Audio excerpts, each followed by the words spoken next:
Assalamualaikum warahmatullahi wabarakatuh. Perkenalkan, nama saya Harumzal Syabila dari 10 OTKP 3.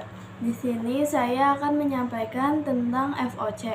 Ketika Nusantara menjadi koloni, semua bermula ketika FOC secara resmi dibubarkan pada tanggal 1 Januari 1800.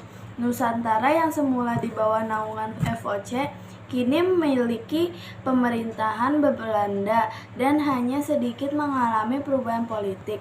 Dalam sejarah modern, tahun 1202 sampai 2004 menuliskan bahwa perubahan kuasa dan dari FOC pemerintah Belanda hanyalah perubahan kecil, sebab personel-personel yang memegang jabatan masih tetap sama dan mereka juga masih mengikuti cara-cara lama. Terlepas dari itu, kondisi Hindia Belanda sejak runtuhnya FOC 1799 sampai runtuhnya Hindia Belanda 1942 mengalami berbagai macam tensi politik global dan lokal. Perubahan tensi global dan lokal tersebut memiliki lahirnya berbagai macam kebijakan-kebijakan baru terhadap negeri koloni. Menurut Reinhardt, setelah diperlakukannya Regency Reglement atau UUD yang mendirikan negara koloni Hindia Belanda pada Desember 1818, perkembangan Hindia Belanda memunculkan 4 tahapan, yaitu 1. Tahapan culturelles atau tanam paksa 1830 sampai 1970. Tahapan liberal atau politik pintu terbuka pasca UU Agraria tahun 1870 yang memperbolehkan sewa tanam tahan oleh pihak swasta hingga 1900. 3. Tahapan etis pada saat pidato Ratu Wilhelmina pada 1901 hingga akhir 1920. 4. Tahapan politik reaksioner sejak 1930 hingga tahun Hindia Belanda pada 1942.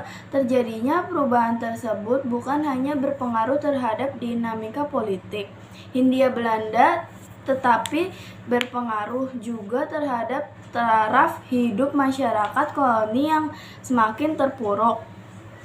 Menurut sejarawan Reinhardt, perautan antara kritik humanis dan kemenangan liberal pada akhirnya membukakan pintu negara kolonial untuk investasi kaum liberal, atau disebut sebagai politik pintu terbuka. Politik pintu terbuka yang disebabkan oleh hadirnya UU Agraria 1870 menyebabkan terjadinya sewa tanah oleh pihak swasta yang lebih eksklusif dan membuat permasalahan hidup Bumiputra semakin kompleks. Hak atas tanah Bumiputra tergusur saat tidak sesuai dari tujuan awal untuk memajukan Bumiputra. Alih-alih bertujuan untuk meningkatkan taraf hidup masyarakat Bumiputra. Kebijakan ini menimbulkan kesengsaraan di hampir seluruh wilayah Hindia Belanda hingga eksplorasi sudah mencapai pulau luar Jawa. Dengan demikian, dimulailah suatu era baru yang dilihat dari kacamata Indonesia disebut sebagai kebangkitan nasional.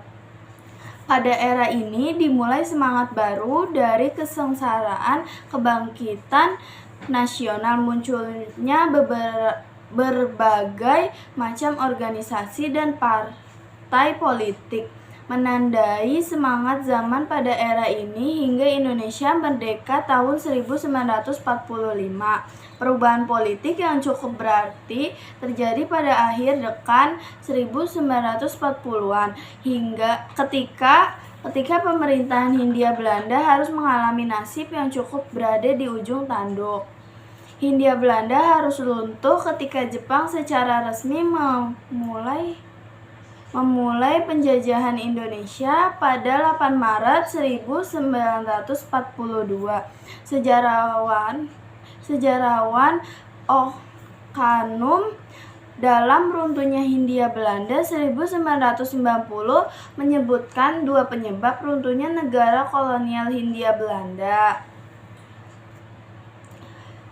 yaitu ketidakpuasan Bumiputra dan ekspektasi militer Jepang yang tidak terbendung. Yang kedua yaitu di bawah penjajahan Kompeni, wilayah Nusantara yang kaya akan berbagai sumber daya alam sejak ratusan tahun lalu telah menarik minat banyak bangsa dan kelompok kepentingan asing untuk mencari untung di wilayah Nusantara pada sepanjang pertahunan abad ke-16 hingga akhir abad ke-18. VOC secara bertahap bahkan berhasil menguasai suatu persatuan wilayah di Nusantara dan menjajah sebagian wilayah Nusantara dengan bertindaknya layaknya sebuah negara. Masa penjajahan VOC atau maskapai dagang Belanda atau sejumlah wilayah di Nusantara terjadi pada saat bangsa Belanda sedang mencapai zaman keemasan, zaman tatkala armada dagang yang membentang dari Tanjung Harapan di Afrika sampai pula Dashima di Jepang dan wilayah Nusantara di Asia. Kelahiran VOC dilatar belakangi semangat zaman untuk menjelajahi di kalangan orang Belanda seiring bertumbuhnya minat untuk menemukan sumber rempah-rempah yang dihargai sangat tinggi di pasaran Eropa.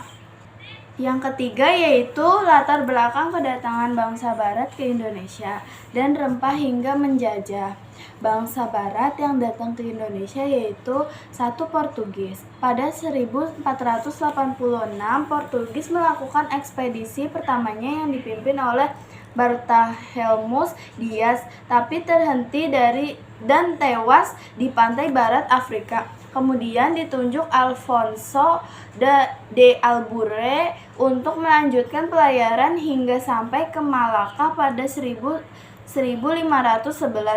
dan berhasil menjalani hubungan dagang di Maluku pada 1512. Kedua, Spanyol sampai di Maluku pada 1522. Saat sedang dikuasai Portugis, Spanyol menjalani hubungan dagang dengan Tidore, sehingga mengakibatkan pertempuran antara Portugis dan Spanyol yang diakhiri dengan Perjanjian Saragossa. 3. Belanda pertama kali singgah di pelabuhan Banten pada 1596, dipimpin oleh Cornelis de Houtomon untuk melakukan perdagangan, namun tujuan tersebut beralih menjadi untuk menguasai Nusantara dengan mendirikan Serikat Dagang Belanda atau dikenal dengan VOC pada 1602. Yang keempat, Inggris.